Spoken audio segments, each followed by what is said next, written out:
کو مرحبا کہتے ہیں۔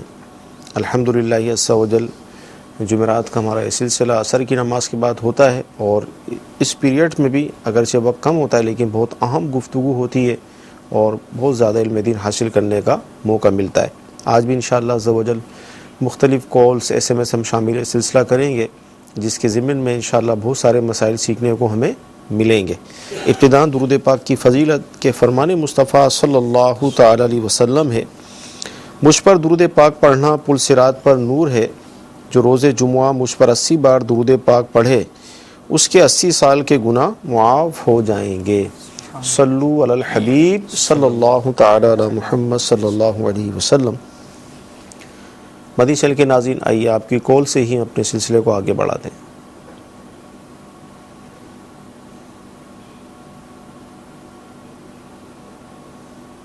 السلام علیکم ورحمۃ اللہ وبرکاتہ۔ وعلیکم السلام ورحمۃ اللہ وبرکاتہ۔ میرا مفتی صاحب سے یہ سوال ہے کہ نماز پڑھنے کے دوران بہت سارے بھائی جب قیام سے اٹھتے ہیں تو طرح طرح کی آوازیں نکالتے ہیں، جیسے گلا صاف کرنا اور سانس زیادہ اونچی لینا، تو نماز کے دوران ایسا کرنا کیسا؟ جی کیا ارشاد فرمائیں؟ الحمدللہ رب العالمین والصلاة والسلام علی سید الانبیاء والمرسلین، اما بعد فاعوذ باللہ من الشیطان الرجیم، بسم اللہ الرحمن الرحیم۔ دیکھیں، نماز کے اندر کوئی بھی کلام کرنا، چاہے وہ کلام کوئی شخص قصدن کرے، جان بوجھ کر کرے یا بھولے سے کرے، وہ چیز نماز کو فاسد کر دیتی ہے۔ لیکن شریعت مطہرہ نے جو شرعی تقاضے، جو طبعی تقاضے ہیں لوگوں کے، ان میں رخصت دی ہے، اختیار دیا ہے۔ جیسے کھانسی ہونا ہے یا گلا صاف قرات کرنی ہے، تو اب گلا صاف کرنے کے لیے کوئی کھنکھار رہا ہے تو اس میں کوئی حرج نہیں ہے، یا جو ہے وہ چھینک آ گئی، اس میں آواز آ گئی تو اس کی وجہ سے نماز فاسد نہیں ہوگی۔ یا کوئی شخص مریض ہے اور بے اختیار جو ہے وہ کوئی آواز اس کے منہ سے جو ہے وہ نکل جاتی ہے تو نماز فاسد نہیں ہوگی۔ لیکن اگر کوئی شخص بلا وجہ، بغیر کسی جو ہے وہ طبعی حاجت کے ویسے ہی جو ہے وہ کھنکھارتا ہے، تو اب اگر اس میں 2 حرف جو ہے وہ پیدا ہو جاتے ہیں، 2 حرفوں کی آواز اس کے منہ سے نکل جاتی ہے اور اتنی بلند آواز سے نکلتی ہے کہ اگر شور شرابہ نہ ہو تو اس کے اپنے کان خود سن سکیں، تو ایسی صورت کے اندر وہ کلام مفسد نماز ہو جاتا ہے، وہ نماز کو فاسد کر دیتا ہے۔ تو اس بات کا خیال رکھنا ضروری ہے کہ اگر کوئی بلا وجہ جو ہے وہ کرتا ہے، جیسے ایک کسی کو کھانسی جو ہے وہ ہوئی، تو ایک ہوتا ہے فطری طور پر خود ہی طبیعت کا جو ہے وہ کھانسی کی طرف جو ہے وہ آ جانا اور کھانسی آ جانا، جس کو روکنا جو ہے وہ ممکن نہیں ہوتا۔ حتی الامکان تو روکنا چاہیے، نماز کے اندر جو ہے وہ بچنا چاہیے، لیکن اب اگر وہ خود ہی آواز نکل جاتی ہے تو اس سے نماز فاسد نہیں ہوتی۔ ہاں، جو قصدن کرے گا تو اس کا حکم یہی ہوگا کہ اگر کم از کم 2 حرف نکل گئے اور اتنی آواز سے نکلے کہ اس کے اپنے کان خود سن سکتے ہیں ان حروف کو، تو اس کی نماز فاسد ہو جائے گی۔ اب اگر کسی کو یہ ہوئی، جیسے انہوں نے کہا کہ اکثر لوگ ایسا کرتے ہیں، تو ہم کسی پر بدگمانی نہیں کر سکتے کہ کوئی قصدن کرے گا، اور مسلمان سے متصور بھی نہیں ہے کہ وہ نماز کو جو ہے وہ کھیل بنائے گا یا اس میں بات کرے گا یا اس میں جو ہے وہ بلا وجہ آواز نکالے گا۔ بعض بزرگ ہوتے ہیں، ان کے جو ہے وہ طبیعت کے تقاضے کی وجہ سے، اٹھنے کی وجہ سے جب قیام کی طرف اٹھتے ہیں، گھٹنے میں جو ہے وہ شدید تکلیف کی بنا پہ کوئی اس طرح کی آواز نکل گئی، تو بے اختیاری جو ہوگی تو اس پہ حکم نہیں لگے گا۔ تو یوں ہم کسی کے بارے میں بدگمانی بھی ہمیں نہیں کرنی چاہیے۔ ہاں، خود اپنے حوالے سے خود ہر ایک فرد کو غور کرنا چاہیے کہ میرا جو یہ عمل ہے یہ کیا ہے۔ اگر قصدن ہوگا اور آواز ہوگی، اس میں حروف پیدا ہوں گے، تو ایسی صورت میں نماز فاسد ہو جائے گی۔ اچھا، یہاں پر یہ ارشاد فرمائیں، بالخصوص رمضان شریف کے مہینے میں تراویح میں ہم دیکھتے ہیں جی کہ کیا کھانسی سے ٹائم پاس ہوتا ہے؟ کھانسی سے ٹائم تو پاس نہیں ہوتا، اصل میں ایک فطری آپ سمجھ لیں یا طبعی تقاضے کہ کسی ایک کو آتی ہے نا تو وہ دوسروں کو خود بخود جو ہے وہ آ جاتی ہے۔ اچھا، یعنی قصدن، ایک ہے قصدن کہ میں جو ہے وہ جان بوجھ کے جو ہے وہ کھانسوں، جیسے اب کوئی جو ہے وہ کسی برابر کسی شخص کو جو ہے وہ اشارہ کرنا ہے اور وہ کھانس کے جو ہے وہ اشارہ کر رہا ہے، صحیح، ٹھیک ہے، یا جو ہے وہ لقمہ دینے کے لیے بھی کھانسنے کی اجازت جو ہے وہ دی ہے۔ جیسے امام جو ہے وہ تیسری میں بیٹھنا نہیں تھا، امام بیٹھنے کی طرف چلا گیا تو مقتدی نے جو ہے وہ کھنکھار دیا کہ امام جو ہے وہ کھڑا ہو جائے، تو اس کی بھی اجازت ہے۔ لیکن بلا ضرورت کوئی جو ہے وہ کھنکھار رہا ہے، کسی کو کوئی اشارے کر رہا ہے، تو اب اگر اس میں الفاظ نکلیں گے تو نماز فاسد ہو جائے گی. تو ایک جو آپ نے بات کی وہ ہوتا ہے کہ ایک چونکہ طویل نماز ہوتی ہے, اب اس میں کسی ایک طرف سے اگر کھانسی بلند ہوئی تو پھر پوری مسجد کے اندر ہی جو ہے ہو جاتی ہیں. تو طبعی تقاضے کے طور پر ہو تو حرج نہیں ہے, لیکن اگر کوئی قصدن جو ہے وہ کرے گا اور آواز اس طرح نکلے گی, دو حرف پیدا ہوں گے, تو نماز فاسد ہو جائے گی. مدی چل کے ناظرین, نماز کے احکام امیر سنت کے کتاب اس اگر آپ حاصل کر لیں گے تو انشاءاللہ مزید نماز کی معلومات آپ کو حاصل ہو جائے گی. جب ایک مسلمان بالغ ہو جاتا ہے تو نماز فرض ہونے کے ساتھ ساتھ نماز کے احکام سیکھنا بھی اس پر فرض ہو جاتے ہیں. تو لہذا آسان اردو میں یہ کتاب موجود ہے, بحر شریعت بھی ہے, لیکن ہر ایک کے لیے بحر شریعت لینا, اس کو پڑھنا سمجھنا اتنا آسان نہیں ہے. ہونی چاہیے ہمارے گھر میں, لیکن امیر سنت نے امت کی خیر خواہی کے جذبے کے تحت اس کتاب کو تحریر فرمایا ہے, تو آپ اسے ضرور حاصل کریں. اچھا, کالز تو ہیں ہمارے پاس, لیکن ایس ایم ایس بڑا اہم عرب شریف سے آیا ہے, شاید مسئلہ بھی اس وقت درپیش ہے. یعنی اسلامی بہنیں جو عمرہ کے لیے وہ اب مدینہ شریف سے دوبارہ مکے آ رہی ہیں, راستے میں وہ ان کے ایام شروع ہو جاتے ہیں. اب جس صورت میں کافی کنفیوژن پیدا ہو گئی ہے کہ اب ظاہر فلائٹ کا بھی وقت قریب ہے, تو اب اسی حالت میں اگر طواف کر لیا تو کیا ہوگا, احرام کی پابندیاں 7 دن تک کس طرح, جو بھی ٹائم پیریڈ ہوگا, تو ایک طویل سوال ہے. تو ذرا کوئی دیکھیں, یہ عمومی طور پر کئی سوالات اس حوالے سے آتے بھی رہتے ہیں. تو جب آپ کو معلوم ہے کہ آپ کا وقت جو ہے وہ قریب ہے, آپ نے جانا بھی ہے, اور یہ اندازہ بھی ہوتا ہے خواتین کو کہ ایام کے آنے کا, تو چونکہ مدینہ تو ہی میقات سے باہر آفاق کے اندر شمار ہوتا ہے, تو وہاں سے جو بھی مکۃ المکرمہ آئے گا تو احرام باندھنا تو اس کے اوپر ضروری ہوگا. تو لہٰذا میقات سے پہلے جو ہے وہ یہ معلوم ہو جاتا ہے یا پہلے ہی اندازہ ہے, تو ایسی صورت میں آپ مکۃ المکرمہ نہ جائیں. پھر یہی ہے کہ گھر کا کوئی ایک فرد جو ہے وہ ان خاتون کو محرم جو ہے وہ ان کا لے کر انہیں ڈائریکٹ جدہ چلے جائے, اور بقیہ افراد جو ہے وہ مکۃ المکرمہ سے جو ہے وہ ہو کر عمرہ وغیرہ کر کے جو ہے وہ آ جائیں. لیکن اگر جو ہے وہ احرام باندھ لیا اور اب جو ہے وہ میقات بھی جو ہے وہ کراس کر لیا, میقات کراس نہیں بھی کیا, احرام باندھ لیا, تو اب ایسی صورت کے اندر تو پاکی کا انتظار کرنا ہی ہوگا. ناپاکی کے ایام میں عمرہ کرنے کی ہرگز اجازت نہیں ہے. تو اب جو ہے وہ فلائٹ کو اگر کر لیا تو ایسی صورت کے اندر تو گناہگار الگ ہوئے اور دم بھی جو ہے وہ لازم ہوگا. اچھا, عمرہ ہو جاتا ہے یا عمرہ اب بھی باقی ہے؟ عمرہ جو ہے وہ ادا ہو جائے گا, لیکن یہاں پر دم جو ہے وہ اس کے اوپر لازم آئے گا, اور گناہ جو ہے وہ ہوگا, اور بہت بڑا گناہ کہ 1,00,000 گناہ کے برابر, کہ اس حال میں تو مسجد میں جانا ہی جو ہے وہ جائز نہیں ہے, چاہے وہ کوئی سی بھی مسجد ہو. یعنی مسجد نبوی شریف کے اندر بھی جو ہے وہ نہیں جا سکتے, راستے میں اور مساجد ہیں یا اور وہ مقدس مساجد ہیں جہاں پر زیارتوں کے لیے جاتے ہیں, تو جب خاتون جو ہے وہ ناپاکی کے ایام میں ہوں گی تو ان مساجد میں زیارت کے لیے بھی نہیں جا سکتے. یہ ذہن میں نہ ہو کہ نہیں صرف حرمین شریفین میں نہیں جا سکتے, کسی بھی مسجد میں جو ہے وہ داخلہ ہی سال کے اندر جائز نہیں ہے. تو اس کا خیال رکھنا ضروری ہے. تو اس کا یہی ہے کہ اگر جو ہے وہ عمرہ نہیں کیا اور کرنا بھی نہیں چاہیے تو انتظار کریں پاکی کے ایام پاک ہونے کا, اور فلائٹ جو ہے وہ ایکسٹینڈ جو ہے وہ کروا لیں, کوئی صورت کریں, اور عمرہ ادا کر کے پھر احرام کھول کر ہی آئیں. اگر کسی نے یوں کر لیا تو دم لازم, اور اگر کسی نے نہیں کیا, عمرہ ویسے ہی جو ہے وہ چھوڑ دیا اور واپس آ گئی احرام کھول کر, تو ایسی صورت کے اندر اس پر دم بھی لازم ہوگا, اور بعد میں اس عمرے کی قضا بھی لازم رہے گی جو کہ ادا کرنی ہوگی. صحیح. اچھا, ویسے ہر ایک کے لیے ممکن نہیں ہوتا, ظاہر پیسوں کا پرابلم ہوتا ہے, لوگ پیسے جمع کر کے عمرہ کرتے ہیں. اب فلائٹ کو اگر آگے بڑھواتے ہیں, بعض فلائٹ ایسی ہوتی ہیں کہ کینسل اگر آپ نے کیا تو سارے پیسے گئے, تو ایسی صورت میں کوئی اب دیکھیں اس میں جو صورتیں ہیں وہ تو ہم نے بیان کر دی. اصل یہ ہے کہ ان معاملات میں تجربے کار افراد سے جو ہے وہ اولاً جب حرمین شریفین کا سفر کریں, ویسے بھی آپ بیرون ملک کہیں بھی سفر کریں تو تجربے کار افراد سے مشورہ جو ہے وہ یہ بہت بہتر ہوتا ہے. تو خواتین ان معاملات کے اندر جو ہے وہ ایسی صورت اختیار کریں کہ اگر انہیں پتہ ہے کہ ان کے ایام ہوں گے تو وہ پہلے ہی سے جو ہے وہ مدینہ منورہ کا ہی ٹکٹ کروائیں کہ اپنے ملک سے مدینہ منورہ ہی چلی جائیں. صحیح ہے. وہ جب وہاں پاک ہو جائیں پھر جو ہے وہ مکۃ المکرمہ کی طرف جائیں. تو اس میں جو ہے وہ یہ ایک سہولت ہوتی ہے.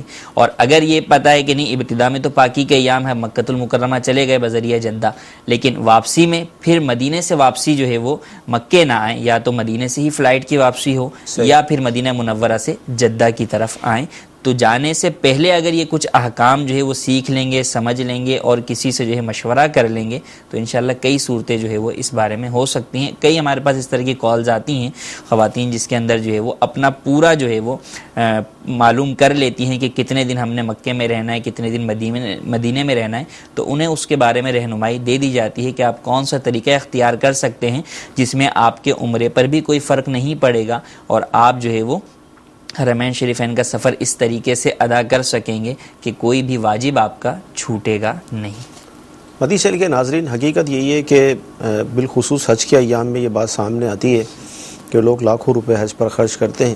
اچھا، یہ الگ صورت ہے کہ اگر فرض ہے تو اس کی صورت کیا اور جو نفلی حج ہے، لیکن احکام سیکھنے کے حوالے سے بڑی سستی محسوس کی جاتی ہے۔ ذاتی تجربات بھی ہیں، مفتی صاحب کو بھی ہیں، مجھے بھی ہیں، یعنی بہت ہلکا لیتے ہیں حرمین طیبین کی حاضری کو، عمرہ کرنے کو، حج کرنے کو بڑا ہلکا لیتے ہیں، کوئی مسئلہ نہیں ہے، وہاں چکر لگا کے اور اس طرح صحیح کر کے ہو جائے گا۔ احکام کتنے ہیں، یعنی میں نے تو یہی سنا ہے مفتیان کرام کی صحبت سے کہ سب سے مشکل جو عبادت ہے وہ مسائل کے لحاظ سے اگر دیکھا جائے تو وہ حج کی ہے، کیونکہ زندگی میں ایک ہی دفعہ حج فرض ہوتا ہے اور بار بار تو ہوتا نہیں ہے۔ نماز علماء جنہوں نے ان کے مسائل کو پڑھا ہوا ہوتا ہے، جو حقیقت درکے پریکٹیکل اس کا ہوتا ہے نا، یعنی جب تک وہ خود ایک ہیں وہ عالم دین جنہوں نے کتابوں کے ذریعے حج کے سارے مسائل پڑھے، ایک وہ ہیں جو کہ مسائل پڑھنے کے بعد حج کر کے آ چکے ہیں، دونوں میں جو ہے وہ فرق ہے ایک مسئلے کو سمجھنے میں، اس کا سلوشن دینے میں، حل دینے میں، اور کیا کیا صورتیں جو ہے وہ ہو سکتی ہیں، تو اس سے کافی جو ہے وہ فرق پڑتا ہے۔ تو اب ایسے مواقع کے اوپر ہم جو ہے وہ ان چیزوں، ایک تو ہے کتاب جو ہے وہ پڑھ لی، بہت سے تو ہیں جو کتابیں بھی جو ہے وہ نہیں پڑھتے، جیسے امیر علیہ سنت نے کئی مسائل جو ہے وہ اس کے اندر لکھ دیے ہیں، اور کن کن صورتوں میں جرم کیا ہوگا تو کفارہ کیا لازم ہوگا، یہ بھی ایک جو ہے وہ معلومات ہے جو حاصل ہونا ضروری ہے۔ جب وہ معلومات حاصل ہی نہیں ہوتی تو ایسے بھی بسا اوقات فون ہے کہ ہم نے 10 سال پہلے حج کیا تھا، فلاں رکن تو رہ گیا، آج ہم نے حج صاحب کی کتاب پڑھی یا آج مدنی چینل کے فلاں سلسلے میں یہ مسئلہ سنا تو اب پتہ چل رہا ہے اب کیا کریں۔ تو ایک مسائل سے ناواقفی جو ہے وہ انسان کو غلطی کی طرف لے آتی ہے، تو پہلے سے ہی مسئلہ پتہ ہو کہ اگر جیسے بعض لوگ احرام ہی نہیں باندھتے، جیسے یہ مسئلہ ہے خواتین کا، تو اب اگر کسی کے ساتھ ایسا مسئلہ ہے کہ وہ پاکستان سے یا اپنے ملک سے جا رہے ہیں تو وہ کہتے ہیں ناپاکی کے اندر تو احرام ہوتا ہی نہیں، تو وہ بغیر احرام کے جو ہے وہ مکۃ المکرمہ چلے آتے ہیں، حالانکہ بغیر احرام کے مکۃ المکرمہ جو ہے وہ میقات سے باہر والے کا گزرنا ہی جو ہے وہ جائز نہیں ہے، حالانکہ احرام تو باندھ سکتی ہے وہ، آگے جا کر اس کے لیے حکم ہے کہ وہ پاک ہونے کا انتظار کر لے ہوٹل میں، اور اتنے دن تک وہ احرام کی پابندیوں کے ساتھ رہے گی، تو حل موجود ہے، لیکن مسئلہ نہ معلوم ہونے کی وجہ سے گناہ میں مبتلا ہو جاتا ہے۔ صحیح۔ مدی چل کے ناظرین، ایک چٹکلا بھی اس حوالے سے ہے، یعنی کسی کو جب یہ وہاں بھیجا عمرہ یا حج کے لیے تو ان کو یہ کہا گیا کہ وہاں خانہ کعبہ کا وہ طواف کر رہے ہوں گے، چکر لگا رہے ہوں گے تو آپ بھی لگاتے رہیے گا، اس طرح آپ کا یہ ہو جائے گا۔ وہ بیچارے لگاتے ہی رہے، اور صرف نمازوں کے اوقات میں وہ رکتا ہے، اس کے علاوہ تو وہاں طواف رکتا ہی نہیں ہے، تو تھک گئے کہ یار کتنے چکر لگانے پڑیں گے۔ تو اس طرح کی بہت ساری باتیں ہیں ذہن میں بھی ہیں، لیکن موضوع ہمارا یہ نہیں ہے، انشاءاللہ جب بھی موقع آئے گا تو اس پر گفتگو کریں گے۔ اچھا حضور، یہ ارشاد فرمائیں، SMS ہم لے رہے ہیں، دوران غسل وضو ٹوٹ جائے تو کیا کریں؟ دوران غسل اگر وضو ٹوٹ گیا ہے تو ایک چیز کا خیال رکھنا ضروری ہے، صحیح، کہ اب جب وضو ٹوٹ گیا اب آپ کے ہاتھ جو ہیں وہ گویا ان پر حدث طاری ہو گیا، صحیح۔ اب اگر آپ بالٹی کے اندر یہ ہاتھ ڈال دیں گے تو پانی مستعمل ہو جائے گا، ٹھیک ہے، اب اس سے آپ جب غسل کریں گے تو غسل ہی نہیں اترے گا، تو یہ خیال رکھنا ضروری ہے کہ اگر وہ دوران غسل جو ہے اگر وضو ٹوٹ گیا تو آپ الگ سے ہاتھ جو ہے وہ دھو کر پھر پانی کے اندر ہاتھ ڈالیں۔ اچھا، یہ کہ غسل بھی پورا کر لیا لیکن اس کے بعد وضو ٹوٹ گیا، تو اب یہ مسئلہ عموماً بیان کیا جاتا ہے، لوگ کنفیوژن کا بھی شکار ہیں کہ جناب کیا غسل کے بعد بغیر وضو کے نماز پڑھ سکتے ہیں یا نہیں؟ ٹھیک ہے، پڑھ سکتے ہیں، کیونکہ غسل میں بھی وہ سارے اعضاء دھل گئے جن کا دھونا وضو کے اندر بھی فرض ہے، اور خود نبی کریم صلی اللہ علیہ وسلم سے بھی ثابت کہ آپ علیہ الصلوۃ والسلام نے غسل کے بعد بغیر وضو کے جو ہے وہ نماز ادا فرمائی۔ لیکن اگر ایسا کوئی معاملہ ہوا کہ غسل تو پورا ہو گیا لیکن اس کے بعد وضو توڑنے والی کوئی چیز پائی گئی، تو ایسی صورت میں اب نماز کی ادائیگی کے لیے آپ کو وضو کرنا ہوگا۔ اب یہ کتنی یار عجیب بات مطلب آپ نے یہ بتائی ہے ابھی، یعنی شرعی مسئلہ عجیب بات تو خیر وہ اس حوالے سے کی جا رہی ہے کہ ہمارے لیے عجیب یوں ہے کہ بہت ساری چیزیں ہمیں جب پتہ چلتی ہیں تو ہم یہ کہہ دیتے ہیں کہ یار یہ تو آج ہی پتہ چلا، ہم نے تو برسوں سے بات سنی نہیں ہے۔ جیسے اب دوران غسل اگر وضو ٹوٹ جاتا ہے، اب وہی ہاتھ اگر ہم نے بالٹی میں ڈال دیا، ایسے بھی غریب علاقے ہیں جو پانی ٹھنڈا گرم کر کے مکس کر کے وہ نہاتے ہیں، تو اگر اسی بالٹی میں جو ایک ہی بالٹی ہے اور غسل کرنا ہے ڈال دیا تو اب کیا کریں گے؟ یعنی علم سیکھنا کتنا ضروری ہے۔ مدنی چینل کے ناظرین، آئیے ایک اور ہم ویڈیو کال لیتے ہیں۔ میرا مفتی صاحب سے یہ سوال ہے کہ ہم پہلی صف میں نماز پڑھ رہے تھے، بے وضو ہو گئے، اب نمازی کیا کرے گا؟ وضو کرنے سے پہلے وہ صفیں چیر کر جائے یا نمازیوں کے آگے سے گزر جائے یا کوئی اور صورت ہے؟ ہماری رہنمائی فرما دیجیے۔ جی، وضو ٹوٹ گیا نماز کے دوران؟ نماز میں اگر وضو ٹوٹ گیا کسی نمازی کا، اگرچہ وہ اگلی صف کے اندر ہے، امام کے پیچھے ہی کیوں نہ ہو، تو حکم یہ بیان فرمایا گیا کہ اس کے لیے مستحب یہ ہے کہ ناک پر ہاتھ رکھ کر پیچھے کی طرف نکل جائے، ٹھیک، شرم کی وجہ سے کہ لوگ یہ سمجھیں کہ نکسیر جو ہے وہ پھوٹی ہے، تو اس طور پر پیچھے نکل جائے۔ اب صفوں کو چیرتا ہوا بھی پیچھے نکل سکتا ہے اور اس نمازیوں کے آگے سے گزرتا ہوا بالکل کونے سے بھی نکل سکتا ہے، اور اس حالت میں نمازیوں کے آگے سے گزرنا منع نہیں ہے، کیونکہ امام کا جو سترہ ہوتا ہے وہ مقتدیوں کے لیے بھی سترہ ہوتا ہے، تو امام کے آگے عموماً سترہ ہوتا ہی ہے، تو جب امام کے آگے سترہ ہے تو اب مقتدیوں کے آگے سے گزرنے میں کوئی حرج نہیں۔ اچھا، ابھی قریب میں بھی ایسا واقعہ ہوا تھا، میں خود نماز میں تھا، سجدے کی حالت میں تھا، تو کوئی صاحب نکلے نا، لیکن نکلے ایسے کہ خوف سا پیدا ہوا، یعنی عموماً ایسا میں نے محسوس کیا ہے کہ لوگ شاید اس سجدے میں جانے کا انتظار کرتے ہیں تاکہ لوگ ہمیں نہ دیکھیں۔ اب وہ جب اس پوزیشن پہ نکلتے ہیں نا تو بعض کے سر سے بھی ٹکرا جاتے ہیں، اور یہ دیکھیں عموماً ہمارے ہاں جو صورتحال ہوتی ہے نا، وضو ٹوٹنے کے بعد کوئی دوبارہ آ کر نماز کو وہیں سے کنٹینیو نہیں کرتا، جو بنا کی شرائط ہیں کہ آپ کا وضو ٹوٹا تو وہیں سے نماز آگے کنٹینیو کریں، اس کی باقاعدہ 13 شرائط بیان کی گئی، عموماً ان پر لوگ جانتے بھی نہیں اور عمل کرنا بھی تھوڑا سا مشکل ہے، اور افضل بھی یہی ہے کہ نئے سرے سے نماز پڑھے اگر وضو ٹوٹ گیا۔ اب اگر یہ اتنی دیر ٹھہرا رہا تو ویسے ہی جو ہے وہ یہ بنا جو ہے وہ نہیں کر سکتا۔ اب جب اس نے نیت توڑ دی کہ بھئی نماز جو ہے وہ میں نے توڑ لی ہے اور وضو توڑ دیا، اور اب اس کے بعد عمل بھی ایسا ہو گیا، تو اب اس کا کھڑا ہونا یہ قطع صف بھی بن رہا ہے، صحیح، تو اس لیے اس کا انتظار نہ کریں کہ لوگ سجدے میں جائیں گے تو جو ہے وہ میں نکلوں گا، بلکہ جو بھی وقت ہے آپ رکوع کے اندر ہیں یا آپ جو ہے وہ کھڑے ہوئے ہیں، آپ پیچھے کی طرف جو ہے وہ ناک پر جو ہے وہ ہاتھ رکھ کر نکل جائیں، اور اس میں انتظار جو ہے وہ نہ کریں، اور جلدی وضو کر کے آ کے پھر نئے سری سے نیت کر کے آپ امام کے ساتھ شامل ہو جائیں، اور جو رکعتیں پہلے پڑھی تھی اب آپ مسبوق ہو گئے، امام کے سلام پھرنے کے بعد آپ وہ بقیہ رکعتیں پڑھیں گے۔ ہاں، اگر کوئی شخص واقعی بنا کی شرائط پر عمل کرتے ہوئے جو ہے وہ جاتا ہے اور آتا ہے تو پھر وہ وہیں سے بھی شامل ہو سکتا ہے، مگر پہلے جو ہے وہ اپنی جو بیچ میں اگر کوئی چیز رہ گئی ہے تو اس کو ادا کرے گا۔ مدنی چینل کے ناظرین، شریعت کے احکام پر عمل کریں گے تو لوگوں کو پتہ چلے گا نا، اب شرم کی وجہ سے اگر اس کو آگے پیچھے کرتے ہیں تو پھر معلومات کس طرح ہوگی۔ جی، اگلی کال۔ اگر کسی بچے نے حج میں جانا ہو اس کی عمر کتنی ہونی چاہیے؟ یہ میرا سوال ہے۔ السلام علیکم ورحمۃ اللہ وبرکاتہ۔ وعلیکم السلام ورحمۃ اللہ وبرکاتہ۔ بچہ اگر حج پہ جائے تو عمر کتنی ہے؟ عمر تو کوئی ضروری نہیں ہے، آپ جو ہے وہ اس کو ایک دن کے بچے کو بھی حج پر لے جا سکتے ہیں، اور اس کے لیے اگر حج کی نیت کریں گے والدین ان کی طرف سے، ولی جو ہے، تو حج نفل ادا ہو جائے گا۔ اب حج کے جو ارکان کی ادائیگی ہے، تو بچے سے اگر کوئی غلطی بھی ہوگی تو اس پر کوئی دم وغیرہ کچھ بھی لازم نہیں ہے، اور اس کا حج نفل ہی ہوگا۔ حج فرض بالغ ہونے کے بعد جب صاحب استطاعت ہوگا اور حج کرے گا تو حج ہوگا۔ ہاں، یہ ضروری ہے کہ اب چھوٹا بچہ ہے، اب اسے جو ہے وہ بیت اللہ شریف میں، مسجد الحرام شریف میں لے کر جانا یا مسجد نبوی شریف کے اندر لے کے جانا، تو چھوٹا بچہ چونکہ جو ہے وہ پیشاب پخانے کا جو ہے وہ نہیں بتا سکتا، تو مسجد میں نجاست لے جانا یہ جو ہے وہ جائز نہیں ہے۔ نہ یہ کہ چھپا کر بھی لے جانے کی بھی اجازت نہیں، کہیں کہ ہم نے تو پیمپر لگا دیا ہے، تو کیا پتہ بچہ جو ہے وہ کب جو ہے وہ اس میں پیشاب وغیرہ کر دے، تو مسجد میں جو ہے وہ نجاست ہوگی، تو اس لیے ایسے اتنے چھوٹے بچوں کو لے جانے سے بچنا چاہیے۔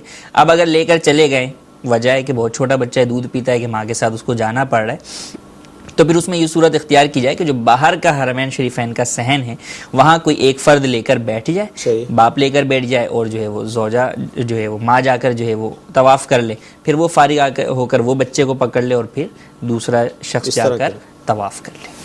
جی، اگلی کال۔ 2-3 دن پہلے میرا ایک تو ایکسیڈنٹ ہو گیا ہے، بازو ٹوٹ گیا ہے، اس کے لیے دعا کی عرض ہے۔ دوسرا یہ پلستر لگی ہوئی پورے بازو پہ، اس کے بارے میں مفتی صاحب سے پوچھنا تھا کہ وضو میں مسح پورے ہی بازو پہ ہو جائے گا یا صرف جو یعنی کہ متاثرہ حصہ اس پہ یعنی کہ نہ ہوگا، اس کے بارے میں معلومات کرنی ہے۔ اللہ تعالیٰ آپ کو شفا عطا فرمائے، جتنے بھی بیمار ہیں ہم سب کے لیے دعا کرتے ہیں۔ جی، کیا فرمائیں گے؟ اب تھوڑے سے حصے پر چوٹ لگی لیکن پلستر جو ہے وہ عموماً پورے حصے پر ہی لگتا ہے اور اس کو کھولنا بھی ممکن نہیں ہوتا، تو اولاً مسح کا نہیں ہے، اولاً یہ ہے کہ اس کے اوپر پانی بہا سکتے ہیں تو پانی بہائیں. صحیح. تو اگر پانی بہا سکتے ہیں تو پورے پر ہی پانی بہا دیں. ہاں اگر پانی بہانا نقصان دہ ہے صحیح. تو اب مسح ہوگا، تو اب مسح پورے پر ہی ہوگا. جب وہ پورا ہی کور ہے اور وہ کھل بھی نہیں سکتا صحیح. تو پورے پر مسح کر لیں گے تو ایسی صورت کے اندر مسح ہو جائے گا اور وضو ہو جائے گا. جی اگلی کال. میرا سوال یہ ہے کہ جو قضاء عمری ہے، قضاء نمازیں جو یعنی 5 سال کی یا 10 سال کی جو کسی وجہ سے قضاء ہو گئی ہیں، ان کا پڑھنے کا آسان طریقہ کیا ہے؟ کیسے ان کو پڑھا جا سکتا ہے؟ اور اس میں کیا فرض اور وتر ہی پڑھے جائیں گے یا سنتے اور نوافل کو بھی لوٹایا جائے گا؟ پلیز رہنمائی فرمائیں. اس میں یہ ہے کہ امیر علیہ سنت نے ایک رسالہ یہ نماز کے احکام میں بھی موجود ہے، کتاب کے اندر الگ سے بھی ملتا ہے، قضا نمازوں کا طریقہ. اس کو حاصل کر لیں، اس میں معلومات بھی ہے، مزید آپ کو جواب بھی عرض کر دیں. جس کے اوپر قضا نمازیں زیادہ ہیں تو سنت غیر موقدہ اور نوافل جو پنجگانہ نمازوں کی ہیں ان کی جگہ پر بھی وہ اپنی قضا نمازیں ادا کرے، ٹھیک ہے، زیادہ سے زیادہ تاکہ ادا ہو جائیں اور جلد از جلد بری اس ذمہ ہو جائے. اب جیسے انہوں نے کہا کہ سنت اور نوافل بھی، تو سنت اور نوافل کی قضا نہیں ہے، فقط فرضوں کی ہوگی اور واجب کی. وتر واجب ہے اس کی قضا ہوگی اور بقیہ فرضوں کی ہوگی. فجر کے 2 فرض، ظہر کے 4، عصر کے 4، مغرب کے 3 اور عشاء کے 4 اور 3 وتر. ٹھیک ہے. ان نمازوں کی جو ہے وہ قضا کی جائے گی اور 3 اوقات کے علاوہ جب چاہیں قضا نماز ادا کر سکتے ہیں. ٹھیک ہے. 3 مکروہ اوقات ہیں، سورج طلوع ہونے کے 20 منٹ بعد تک، طلوع ہونے سے لے کر دوپہر میں زہوہ کبریٰ کا وقت جسے عوام زوال کا وقت کہتے ہیں اس وقت میں، اور غروب آفتاب سے 20 منٹ پہلے سے لے کر غروب آفتاب تک. ان 3 اوقات کے اندر جو ہے وہ مکروہ ہے. ان 3 اوقات کے علاوہ کسی بھی وقت قضا نماز ادا کر سکتے ہیں. البتہ وہ اوقات جن میں نوافل پڑھنے کی اجازت نہیں، جیسے فجر کا وقت، اس میں قضا نماز مسجد میں یا لوگوں کے سامنے ادا نہ کریں کہ یا تو لوگ آپ کو ٹوکیں گے کہ یار آپ نفل پڑھ رہے ہو، یہ آپ کو بتانا پڑے گا کہ میں نفل نہیں پڑھ رہا، قضا پڑھ رہا ہوں. اور چونکہ نماز جو قضا کی ہے وہ ایک گناہ ہے اور گناہ کا ظاہر کرنا بھی جائز نہیں ہے، تو وہ اوقات جن میں نوافل پڑھنا منع ہے ان میں علیحدگی میں جو ہے وہ قضا نمازیں ادا کریں. اچھا، سنت ہے جیسے آپ نے فرمایا نوافل جو روز کی ہیں، روز کی ہیں، اس کی جگہ بھی قضا پڑھیں، ان کی جگہ بھی جو ہے وہ قضا پڑھ لیں تاکہ کون سی؟ سنت غیر موقدہ. سنت مؤکدہ تو وہ تو پڑھیں گے، جیسے فجر کی سنتیں ہیں، ظہر سے پہلے کی 4 سنتیں، بعد کی 2 سنتیں ہیں، مغرب کے بعد کی 2 سنتیں ہیں، عشاء کے بعد کی، یہ تو پڑھیں گے. لیکن جیسے عصر اور عشاء سے پہلے کی 4 سنتیں ہیں، ان کی جگہ پر ظہر کے بعد کے 2 نفل ہیں، ان کی جگہ پر جو ہے وہ پڑھ لیں تو تاکہ جلد از جلد جو ہے وہ ادا ہو جائے. جی اگلی کال. محمد اسلم بات کر رہا ہوں لاہور سے. میں نے یہ پوچھا جو لوگ کاروبار کے لیے پیسہ کسی سے لے کے اور وہ دوسرا بندہ کاروبار میں شراکت نہیں کرتا، کام نہیں کرتا، تو اس کے لیے کیا اس کو پروفٹ دینا 50% جائز ہے یا ناجائز ہے؟ اس پہ تو ہمارا پورا سلسلہ چل رہا ہے، انشاءاللہ آئندہ جمعرات بھی اس پر گفتگو ہوگی. کیا فرماتے ہیں شراکت کیا بات ہے؟ قرض دینا، اگر کسی کو قرض دیا ہے اور اس قرض کے اوپر آپ کوئی بھی نفع دیں، چاہے فکس دیں یا ان فکس دیں، وہ تو جائز نہیں ہے کہ وہ حرام ہے اور سود ہے کہ کلو قرض جر منفعۃ فہو ربا، کہ ہر وہ قرض جو نفع کھینچ کر لائے وہ سود ہے. ٹھیک. ہاں شریعت مطہرہ میں اس کی ایک باقاعدہ شرکت کی ایک قسم کہلاتی ہے مداربت. ٹھیک ہے. کہ جس میں ایک انویسٹر ہوتا ہے اور دوسرا ورکنگ پارٹنر ہوتا ہے. دوسرے لفظوں میں ایک سلیپنگ پارٹنر ہوتا ہے اور ایک ورکنگ پارٹنر ہوتا ہے. تو یہ درست ہے کہ سامنے والے کو جو ہے وہ آپ پیسے دے دیں، کیش دے دیں کہ تم اس سے کام کرو. کام کی نوعیت بھی آپ بتا سکتے ہیں کہ بھئی کپڑوں کا کام کرو یا فلاں کام کرو، اور جتنا آپ اس کو اختیار دیں گے وہ اسی اختیار کے دائرے میں کام کر سکتا ہے. آپ کہیں گے کیش پہ کام کرو، کیش پہ کر سکتا ہے. آپ کہیں گے کریڈٹ پہ بھی کر سکتے ہو تو کریڈٹ پر بھی کر سکتے ہیں، جو آپ کنڈیشن لگائیں گے.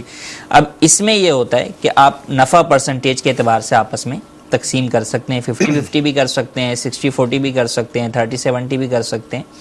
ہاں اگر نقصان ہوتا ہے خدا نخواستہ تو اولاً تو پروفٹ سے پورا کیا جائے گا. لیکن اگر نقصان جو ہے وہ بڑھتے بڑھتے کیپٹل کی طرف آ جاتا ہے، سرمایہ کی طرف آ جاتا ہے، تو جو سرمایہ میں نقصان ہوگا وہ انویسٹر کو برداشت کرنا پڑے گا. وہ نقصان ورکنگ پارٹنر پہ نہیں لگایا سکتا. ہمارے ہاں عموماً بقیہ چیزیں تو ہوتی ہیں لیکن یہ نہیں ہوتا. کہتے ہیں کہ بھئی نقصان ہوگا تو وہ بھی نفع کے اعتبار سے تقسیم ہوگا، تو یہ درست نہیں ہے. ورکنگ پارٹنر کے اوپر نقصان جب تک پروفٹ میں ہو رہا ہے وہ تو دونوں برداشت کریں گے، لیکن جب نقصان کیپٹل سرمایہ کی طرف بڑھے گا تو پھر اس نقصان کو انویسٹر کو ہی برداشت کرنا ہوگا. حدیث چل کے ناظرین آپ کی کالز، ویڈیو کال، SMS بھی ہم شامل کرتے ہیں. مزید SMS لیتے ہیں. حضور یہ ارشاد فرمائیں کہ جہاں میت ہوتی ہے تو تیجا بھی ہوتا ہے، ظاہر ہے سویم جس کو ہم کہتے ہیں. تو کھانے کے حوالے سے ایک ہے، یہ بنت محمد نعیم اتاری ہیں، کافی پریشان اس حوالے سے کہ لوگ مطلب سواری ہو جاتے ہیں کہ بھئی کھانے کی ترکیب بنائی جائے، کیا فرماتے ہیں؟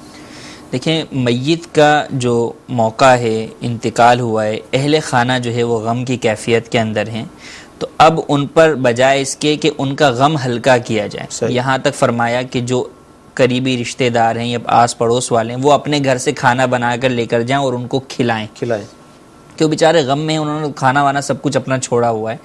تو ہمارے یہاں الٹا ہے کہ لے جانا تو دور، وہ بیچارے ابھی اس پریشانی میں مبتلا ہیں کہ جناب ابھی جنازے کے بعد جو ہے وہ دیگیں منگوانی اور ان لوگوں کو کھلانا ہے.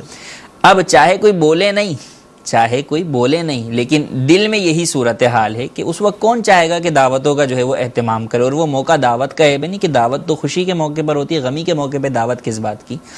تو اسلام میں غمی کے موقع پر دعوت نہیں ہے، سوگ کے جو ہے وہ ایام ہیں، 3 دن ویسے ہی جو ہے وہ سوگ کے ہوتے ہیں، تو 3 دن تک کوئی بھی اس طرح کا دعوت کا اہتمام کرنا یہ ہرگز جائز نہیں ہے. اور اگر کوئی بھی کھانا بنایا ہے تو وہ غنی کے لیے کھانا جائز نہیں ہے.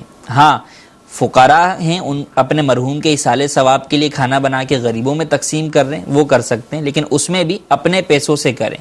یہ نہ ہو کہ مال ترکہ میں سے کیا جائے، ورثہ کی اجازت کے بغیر کر رہے ہوں، تو اس کی اجازت ہرگز نہیں ہوگی.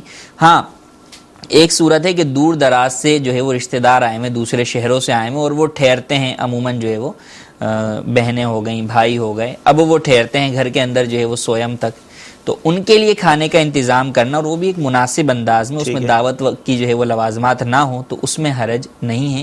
باقی جو دوست احباب ہیں، پڑوسی ہیں، اہل محلہ ہیں، امام صاحب ہیں، یا جو بھی ہیں، تو ان میں جو اغنیاء ہیں ان کو اگر دعوت دی بھی جائے.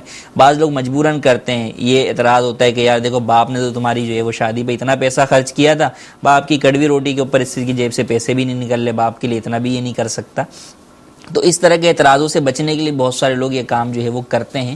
تو وہ اگرچہ کر رہے ہوں، آپ کو بلا رہے ہوں، آپ اگر غنی ہیں تو آپ جو ہے وہ نہ جائیں، بلکہ انہیں جو ہے وہ احسن انداز میں منع کر دیں. منع نہیں کر سکتے تو آپ خاموشی سے جو ہے وہاں سے ہٹ جائیں.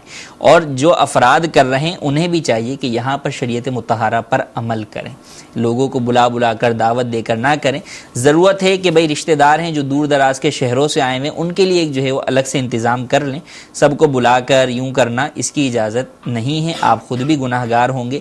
میت کے لیے ایصال ثواب کرنا ہے تو وہ کریں آپ، کہ اگر آپ کے پاس جو ہے اللہ نے استطاعت دی ہے، اپنے مال سے آپ جو ہے وہ لنگر بنوا کے ایصال ثواب کے لیے غریبوں میں جو ہے وہ تقسیم کروائیں. اس کا ثواب بھی ہوتا ہے کہ جیسے ماموں یا تایا، جی ان پر لازم ہے کہ یہ لازم کریں، ان پر لازم ہے، یا بعض جگہ یہ ہوتا ہے کہ سمدھیانے پر لازم ہوتا ہے، یا اور کسی پر جو ہے وہ لازم ہوتا ہے، اور وہ کرنا جو ہے وہ ہوتا ہے. تو کوئی بھی کرے، چاہے اہل خانہ کرے یا دوسرے کرے، دعوت کا اہتمام کوئی بھی کرے گا تو وہ ناجائز ہی ہوگا. اور دوسرے پر یوں دعوت ڈال دینا کہ جناب انہوں نے ہمارے جو ہے والد کے انتقال پہ کیا تھا تو اب ہمیں جو ہے وہ کرنا پڑے گا، تو یہ جو زبردستی والا ہے یہ ویسے ہی جائز نہیں ہے، تو اس کی ہرگز اجازت نہیں. مدی شریف کے ناظرین، حالت جو دیکھی اپنی آنکھوں سے وہ یہی ہے کہ مثال کے طور پہ قبرستان مغرب میں گئے، مغرب میں جنازہ ہوا، جب واپسی آئے تو عشاء ہو گئی. اب کھانا کھا رہے ہیں، عشاء کی جماعت قائم ہے مسجد، یعنی جب پہنچے تو ظاہر راستوں سے گزر رہے ہوتے ہیں، یعنی دل کی سختی کا عالم. ابھی قبرستان سے جو دفنا کر آئے، موت دیکھی، اور مطلب کھانا کھایا جا رہا ہے اور نماز ہو رہی ہے، یہ حال ہے. تو ویسے بھی یہ کھانا دل کو سخت. علماء نے یہ فرمایا کہ جو لوگ اس کھانے کے چکر میں لگے رہتے ہیں، انتظار میں لگے رہتے ہیں، تو ان کے لیے تو یہ کھانا جو ہے وہ ان کی دل کی سختی جو ہے وہ کر دیتا ہے. تو اس سے مسلمانوں کو خود بھی بچنا چاہیے. اور چونکہ یہ ایک ایسی چیز ہے جو عام ہو گئی، یہی وہ وقت ہے کہ وہ ہے نا کہ فساد امت کے وقت اور جو ہے وہ نبی کریم صلی اللہ علیہ وسلم کی سنت کو جو ہے وہ زندہ کیا جائے. تو یہ وہ وقت ہے کہ یہاں پر جب لوگ ایک عوام جو ہے وہ مبتلا ہے تو اب اٹھیں. اور اس میں کردار بڑے افراد کا ہوتا ہے، گھر کے برادریوں کے جو بڑے افراد ہیں جن کا وہ ہے، وہ منع کر دیں بھائی پوری برادری میں ہمارے اب کھانا نہیں ہوا کرے گا، ختم.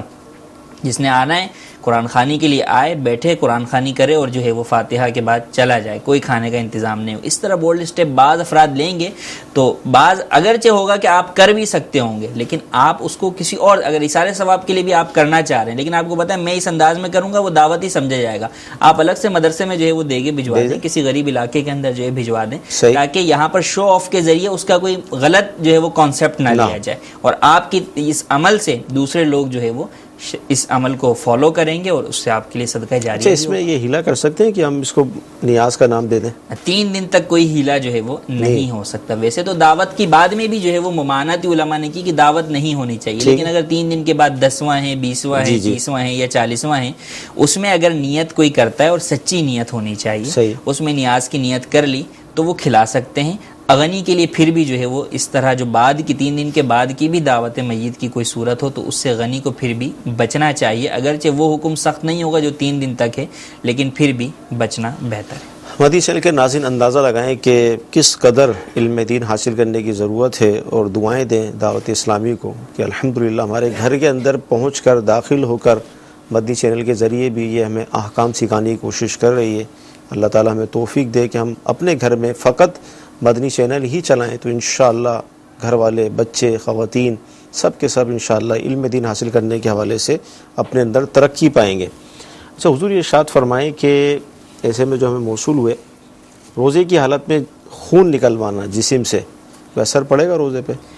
اگر پتہ ہے کہ خون نکلوانے کی وجہ سے میرے لیے روزہ پورا کرنا مشکل ہو جائے گا تو ایسی صورت کے اندر جو ہے وہ منع ہے, مکروہ ہے.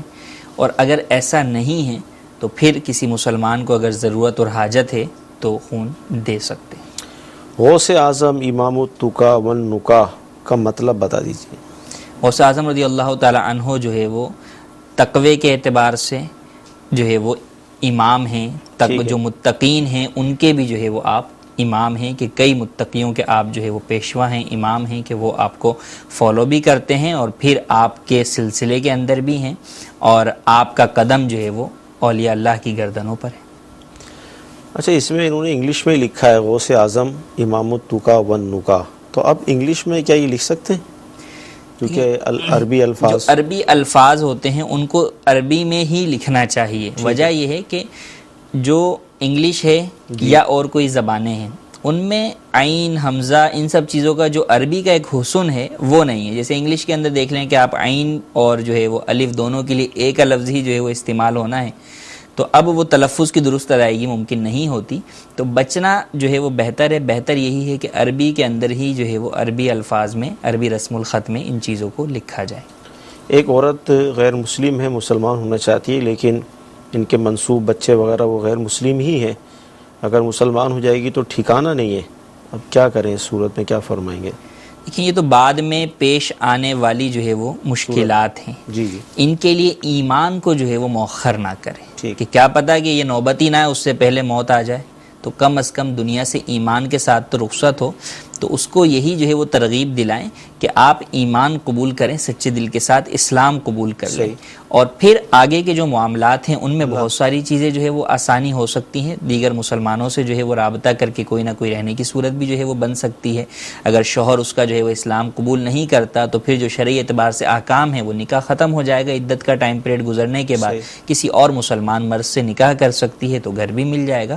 تو وہ ساری بعد کی چیزیں ہیں, وہ ابھی بہت ساری چیزیں شیطان خطرات اور وساوس جو لا رہا ہے, لیکن جب اسلام قبول کر لے گی تو پھر اسلام کا دامن رحمت جو ہے وہ ہاتھ میں آ جائے گا اور پھر ساری مشکلات حل ہو جائیں. ماشاءاللہ بہت پیارا جواب ارشاد فرمایا.